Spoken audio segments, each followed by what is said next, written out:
potentially dangerous weather situations, specifically equipped receivers are automatically activated to warn of the impending hazard.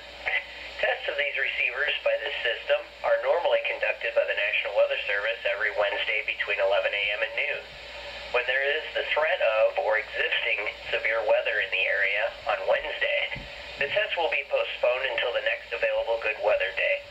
The warning alarm transmitted over National Weather Service radio stations in northern Illinois and northwestern Indiana will be activated for watches and our warnings affecting counties in the listing area.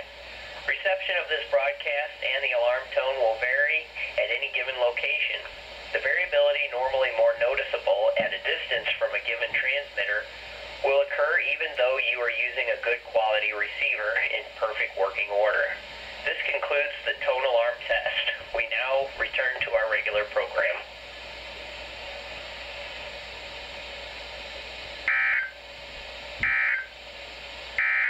Here is the nearshore marine forecast for waters within 5 nautical miles ashore on Lake Michigan for